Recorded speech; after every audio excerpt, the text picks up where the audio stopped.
विद्यार्थी मित्रांनो, इयत्ता 12वी कॉमर्स विषय OC&M. मुलांनो, आपलं 6वं प्रकरण चालू आहे व्यवसायाची सामाजिक जबाबदारी. आजच्या प्रस्तुत पाठामध्ये आपण कंपन्यांची सामाजिक जबाबदारीची व्याप्ती यामधील कंपन्यांच्या सामाजिक जबाबदारीची कार्ये अभ्यासणार आहोत. मुलांनो, प्रत्येक व्यवसायाने समाजाबाबत जी काही सामाजिक जबाबदारी पार पाडली पाहिजे तर ते कायद्यानुसार ठरवून दिलेलं आहे. म्हणजेच प्रत्येक कंपनीने कायद्यानुसार त्यांची सामाजिक जबाबदारी पार पाडण्याचं वचन हे दिलेलं असतं. म्हणजेच सामाजिक जबाबदारी पार पाडणे ही एक वचनबद्धता आहे.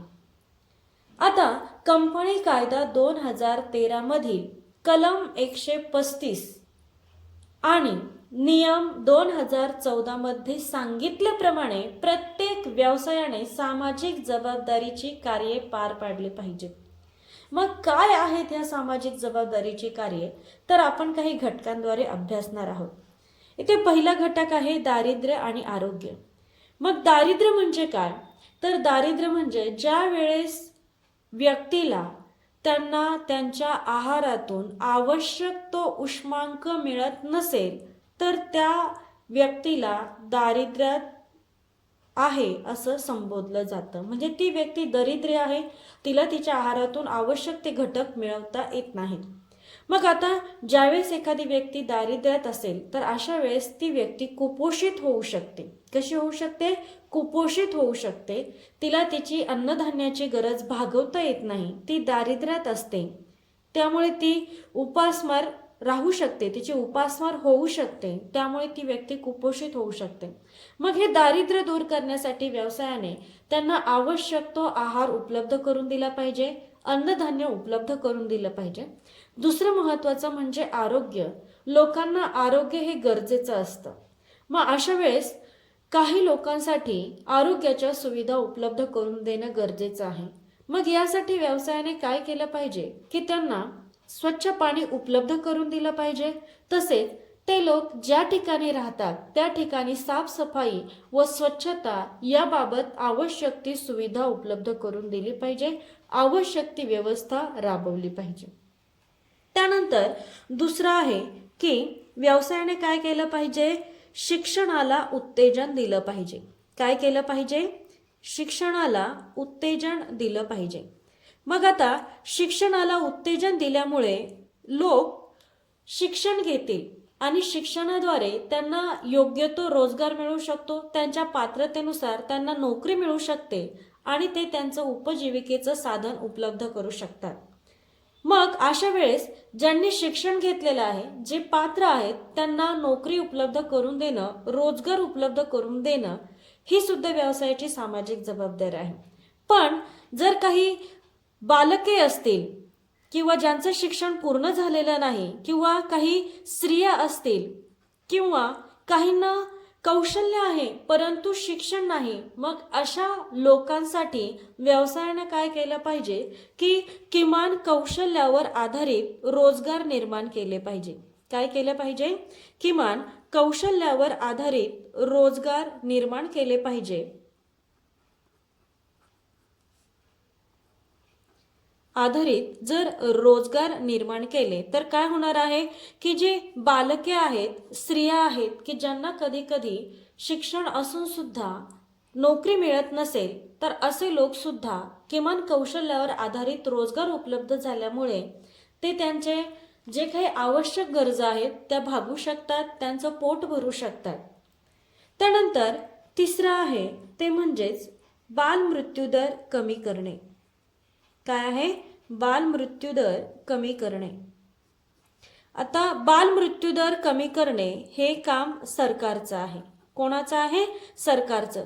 कारण बालमृत्यूदर कमी करणे म्हणजे जी बालके आहेत त्यांचं मृत्यूचं प्रमाण कमी झालं पाहिजे. कसं झालं पाहिजे?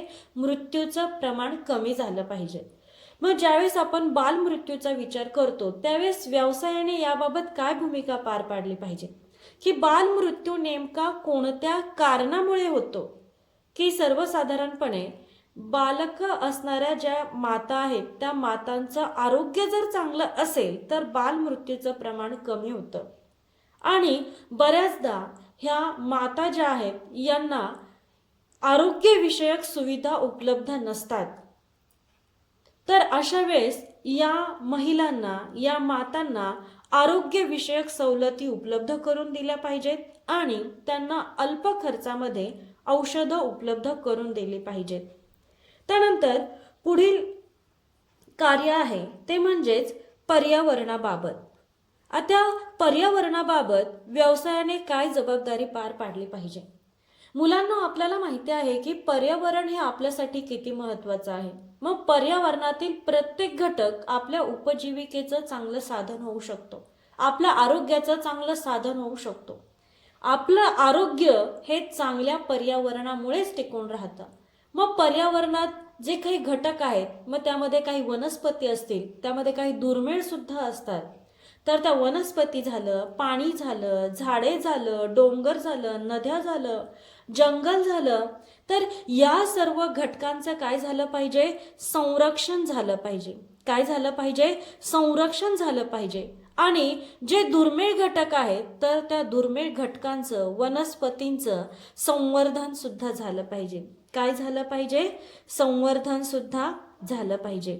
मग अशा वेळेस आपण ज्यावेळेस या काही घटकांचा विचार करतो त्यावेळेस हे जे घटक आहेत की जे दुर्मिळ आहेत त्याचं संवर्धन करणं किंवा जे घटक पर्यावरणामध्ये महत्त्वाचे असतात त्याचं संरक्षण करणं हे सुद्धा व्यवसायाने याचा सुद्धा विचार केला पाहिजे. किंवा पर्यावरण आपल्यासाठी, समाजासाठी, सर्वांसाठी किती महत्त्वाचं आहे याची माहिती सुद्धा ही व्यवसायाने वेळोवेळी लोकांना दिली पाहिजे. त्याचबरोबर व्यवसायामुळे किंवा उद्योगांमुळे मोठ्या प्रमाणात पर्यावरणाची हानी होते. मग अशा वेळेस व्यवसायाने ती पर्यावरणाची हानी होऊ देता कामा नये. त्यांच्यामुळे मोठ्या प्रमाणात नदी किंवा हवा मोठ्या प्रमाणात प्रदूषित होत असतात. त्यामुळे व्यवसायाने जर व्यवस्थित काळजी घेतली तर पर्यावरण हे जपलं जाईल, पर्यावरणाची योग्य ती काळजी घेतली जाईल आणि पर्यावरणाच्या हानीमुळे लोकांचं जे काही आरोग्य धोक्यात येत आहे ते आरोग्य धोक्यात येणं कमी होईल. त्यानंतर पुढील घटक आहे ते म्हणजेच रोजगार वाढवण्यासाठी व्यावसायिक कौशल्ये विकसित करणे. कोणती कौशल्ये विकसित करणे? व्यावसायिक कौशल्ये विकसित करणे. कशासाठी? रोजगार वाढवण्यासाठी. आता जर व्यवसायाने व्यावसायिक कौशल्य जर विकसित केली तर मोठ्या प्रमाणात रोजगारात वाढ होणार आहे आणि रोजगारात वाढ झाली तर लोकांचं उत्पन्न वाढून त्यांचं जीवनमान उंचावू शकतं. त्यानंतर पुढील आहे की जे राष्ट्रीय खेळ आहेत, जे खेळ राष्ट्रीय आहेत तर राष्ट्रीय खेळाबाबत लोकांना माहिती दिली पाहिजे. त्याचबरोबर राष्ट्रीय खेळ लोकांनी शिकण्यासाठी योग्य प्रकारचं प्रशिक्षण सुद्धा उपलब्ध करून दिलं पाहिजे. कारण लोकांना जर प्रशिक्षण कमी किमतीमध्ये किंवा कमी रकमेमध्ये जर त्यांना प्रशिक्षण मिळत असेल तर जे काही खेळ आहेत ते खेळत जातील आणि परिणामी जे काही राष्ट्रीय खेळ आहे त्या खेळामध्ये आपल्या देशवासीय लोकांनी जास्तीत जास्त सहभाग घेऊन आपल्या देशाचं नाव कसं उंचावेल यासाठी ते प्रयत्न करतील. त्यामुळे प्रत्येक व्यवसायाने राष्ट्रीय खेळाबाबत जागरूक राहिलं पाहिजे व समाजाला सुद्धा जागरूक ठेवलं पाहिजे आणि या राष्ट्रीय खेळांचं प्रशिक्षण उपलब्ध करून दिलं पाहिजे. त्यानंतर पुढील कार्य आहे ते म्हणजेच की प्रत्येक व्यवसायाने समाजाच्या विकासासाठी सरकार जो काही निधी उपलब्ध करत असते तर त्या निधीमध्ये योगदान दिलं पाहिजे. काय केलं पाहिजे? निधीमध्ये योगदान दिलं पाहिजे.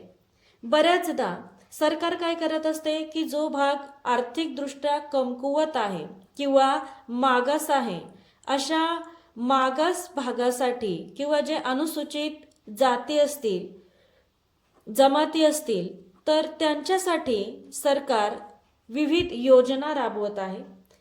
त्या भागातील म्हणजे मागास भागातील स्त्रिया असतील तर त्या स्त्रियांच्या विकासासाठी, कल्याणासाठी, त्याचबरोबर भटक्या जाती असतील, जमाती असतील, जे लोक आर्थिकदृष्ट्या कमकुवत आहे अशा लोकांसाठी सरकार विविध प्रकारे मदत करत असते. तर अशा वेळेस व्यवसायाने या लोकांच्या विकासासाठी सरकार जो काही निधी उपलब्ध करत असते त्या निधीमध्ये या व्यवसायाने योगदान दिलं पाहिजे, म्हणजेच मदत केली पाहिजे. त्यानंतर पुढील आहे की व्यवसायाने काय केलं पाहिजे की ग्रामीण भागाच्या विकासासाठी काही प्रकल्प निर्माण केले पाहिजेत. काय केले पाहिजेत? प्रकल्प निर्माण केले पाहिजे की जेणेकरून ग्रामीण भागाचा विकास साधला जाईल. काय होईल? ग्रामीण भागाचा विकास साधला जाईल. म्हणजेच ग्रामीण भागाचा विकास साधण्यासाठी व्यवसायाने ग्रामीण भागामध्ये विविध प्रकल्प राबवले पाहिजेत की जेणेकरून ग्रामीण भागातील लोकांना शहरी भागामध्ये येण्याची गरज निर्माण होणार नाही. त्यानंतर पुढील आहे की व्यवसायाने झोपडपट्टीच्या विकासासाठी सुद्धा काय केलं पाहिजे? काही योजना राबवल्या पाहिजेत, काही कार्यक्रम राबविले पाहिजेत की जेणेकरून झोपडपट्टीमध्ये राहणारे जे लोक आहेत त्यांना आवश्यक सुविधा उपलब्ध होतील. त्यांच्या स्वच्छतेविषयी व्यवसायाने जागरूक राहिलं पाहिजे. दुसरं महत्त्वाचं म्हणजे त्या लोकांना जागेअभावी ज्या काही दूषित गोष्टींना किंवा ज्या काही आरोग्यविषयक समस्यांना तोंड द्यावं लागतं तर त्या समस्या दूर करण्यासाठी व्यवसायाने प्रयत्न केले पाहिजेत. आणि सर्वात शेवटचं आणि महत्त्वाचं म्हणजे जे लोक सैन्य दलामध्ये आहेत, म्हणजे थोडक्यात जे सैनिक आहेत, जर समजा या सैनिकांचा मृत्यू झाल्यानंतर त्यांच्या मागे असणारं त्यांचं जे कुटुंब आहे तर ते कुटुंब काय होतं? उघड्यावर पडतं. म्हणजे सैनिक जर देशाच्या संरक्षणासाठी काम करत असेल आणि ते काम करता करता त्याचा जर युद्धामध्ये मृत्यू झाला असेल तर अशा वेळेस तो कर्ता पुरुष असल्यामुळे त्याचं कुटुंब असतं ते उघड्यावर पडतं, त्याच्या कुटुंबाची वाताहत होते. अशा वेळेस व्यवसायाने ह्या कुटुंबासाठी काहीतरी जबाबदारी पार पाडली पाहिजे. या कुटुंबाला योग्य तो आर्थिक आधार देण्यासाठी त्यांच्यासाठी आवश्यक त्या योजना राबवल्या पाहिजे व योग्य तो निधी सुद्धा उपलब्ध करून दिला पाहिजे की जेणेकरून या कुटुंबाचं काय होणार आहे? उदरभरण होणार आहे. योग्य तो कुटुंब चालवण्यासाठी आवश्यक असणारा खर्च सुद्धा मिळणार आहे. तर अशा प्रकारे मुलांनो, कोणत्याही व्यवसायाने सामाजिक जबाबदारी पार पाडण्यासाठी ही कार्य पार पाडावी लागतात. आता आपण ही कार्य पुन्हा एकदा थोडक्यात पाहूया की आपण पहिलं काय पाहिलं होतं? दारिद्र्य आणि आरोग्य. म्हणजेच व्यवसायाने लोकांचं दारिद्र्य दूर करण्यासाठी लोकांना आवश्यक असणारं अन्न उपलब्ध करून दिलं पाहिजे की जेणेकरून लोकांची उपासमार होणार नाही आणि लोक कुपोषित राहणार नाहीत. त्यानंतर आपण आरोग्य पाहिलेलं की लोकांचं आरोग्य राखलं गेलं पाहिजे.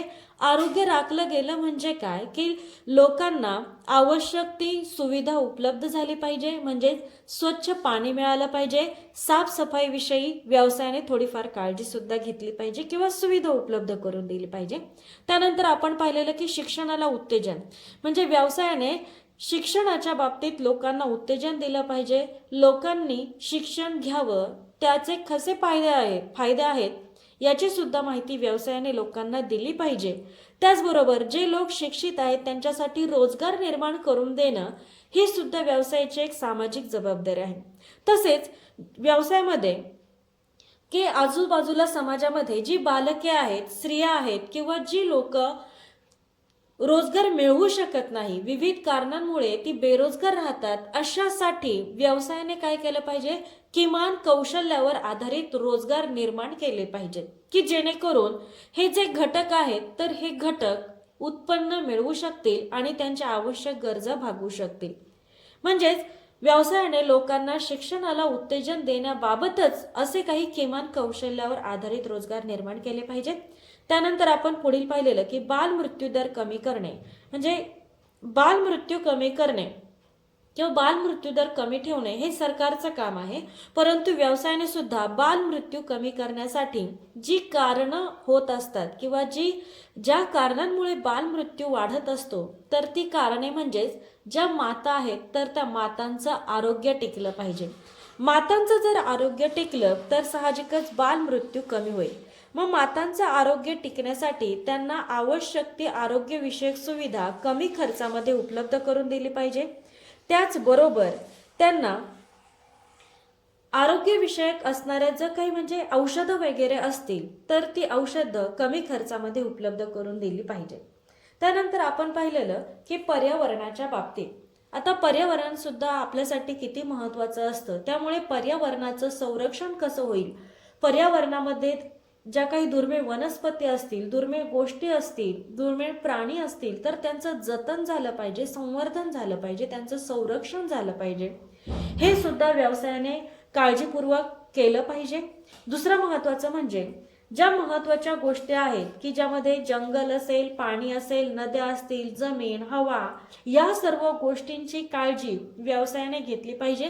बरेचदा असे काही उद्योग असतात की ज्यामुळे मोठ्या प्रमाणात पर्यावरण दूषित होत असतं, की उद्योगांमुळे पाणी दूषित होणं, हवा दूषित होणं किंवा ध्वनी प्रदूषण होणं. तर व्यवसायाने योग्य ती काळजी घेतली तर पर्यावरण प्रदूषित नाही होणार. त्यानंतर पुढील आपण पाहिलेलं कौशल्य विकसित बाबत पाहिलेलं की व्यवसायाने काय केलं पाहिजे की रोजगार वाढवण्यासाठी विविध कौशल्ये विकसित केली पाहिजे की जेणेकरून लोकांना रोजगार प्राप्त होईल आणि त्यांना उत्पन्नाचं साधन मिळून त्यांचं जीवनमान उंचावू शकतं. त्यानंतर पुढील आपण पाहिलेलं राष्ट्रीय खेळ. आता जे काही राष्ट्रीय खेळ आहेत तर ह्या अशा राष्ट्रीय खेळांची लोकांना माहिती व्हावी यासाठी प्रशिक्षण उपलब्ध केलं पाहिजे, प्रशिक्षण निर्माण केलं पाहिजे की जेणेकरून राष्ट्रीय खेळाबाबत लोकांना उत्तेजन दिल्यामुळे ते त्या खेळात सहभागी होतील आणि देशाचं नाव मोठं करतील. त्यानंतर निधीमध्ये योगदान. मग निधी कोणता, तर सरकार समाजाच्या विकासासाठी जो काही निधी राबवत असेल, जी काही योजना राबवत असेल तर त्या योजनेसाठी जो निधी आवश्यक असतो त्या निधीमध्ये व्यवसायाने योगदान दिलं पाहिजे. मग सरकार शक्यतो जो भाग आर्थिकदृष्ट्या कमकुवत आहे, मागास आहे, त्यानंतर जो भाग भटक्या जाती जमाती यांच्यासाठी सरकार ज्या काही योजना राबवत असेल त्या योजनांमध्ये व्यवसायाने सहभाग घेतला पाहिजे. त्यानंतर व्यवसायाने ग्रामीण विकासासाठी विविध प्रकल्प राबवले पाहिजे की जेणेकरून ग्रामीण भागाचा विकास होईल आणि ग्रामीण भागातील लोकांना नोकरीसाठी शहराकडे येण्याची गरज भासणार नाही. त्यानंतर आपण पुढील पाहिलेलं झोपडपट्टीच्या विकासाबाबत सुद्धा व्यवसायाने जागरूक राहिलं पाहिजे की जेणेकरून झोपडपट्टीमध्ये राहणाऱ्या लोकांचं आरोग्य हे धोक्यात असतं. मग अशासाठी त्या ठिकाणी स्वच्छता, स्वच्छ पाणी आवश्यक म्हणजे सांडपाणी आहे तर ते सांडपाण्याचा निचरा होण्यासाठी योग्य ती सुविधा राबवली पाहिजे. जो काय आरोग्यावरती खर्च करायचा असतो तर त्या आरोग्यावरती सुद्धा आरोग्यविषयक सुविधा सुद्धा व्यवसायाने उपलब्ध करून दिली पाहिजे. आणि शेवटचं आपण पाहिलं की जर समजा एखादा सैनिक मृत पावला तर अशा वेळेस त्याचं कुटुंब उघड्यावर पडतं आणि त्याच्या कुटुंबाची वाताहत होते. मग अशा वेळेस त्या कुटुंबाला योग्य प्रकारची योजना राबवून योग्य प्रकारचा निधी उपलब्ध करून योग्य तो हातभार लागेल यासाठी व्यवसायाने ठराविक काही कृती करणं गरजेचं आहे की जेणेकरून ते कुटुंब उघड्यावर पडणार नाही आणि त्या कुटुंबातील जी काही मुले असतील की ज्यांना शिक्षणाची गरज आहे, आवश्यक त्या गोष्टींची गरज आहे, तर त्या निधीद्वारे त्या योजनेद्वारे त्यांच्या त्या आवश्यक असणाऱ्या गरजा पूर्ण होतील. अशा प्रकारे मुलांनो व्यवसायाने कितीतरी जबाबदाऱ्या पार पाडायच्या असतात. आता ह्या जबाबदाऱ्या पाहिल्यानंतर आपल्याला एक गोष्ट नक्की लक्षात येते की व्यवसाय फक्त वस्तू आणि सेवांची निर्मिती करण्यासाठी नाही तर समाजातील असे काही घटक आहेत त्या घटकांबाबत व्यवसायाने जागरूक राहिलं पाहिजे. आपणही समाजाचा एक भाग आहोत आणि त्या समाजाबाबत आपल्यालाही काही जबाबदारी पार पाडायची आहे. व्यवसायाची सुद्धा काही कर्तव्य समाजाबाबत आहेत. हे व्यवसायाला कायद्याने दाखवून द्यावं लागतं किंवा कायद्याने त्या नियमानुसार व्यवसायालाही सामाजिक जबाबदारी पार पाडावीच लागत असते. अशा प्रकारे ह्या विविध प्रकारच्या आणि आवश्यक असणाऱ्या सामाजिक जबाबदाऱ्या आपण अभ्यासलेल्या आहेत. आपलं हे लेक्चर इथेच संपलं. धन्यवाद.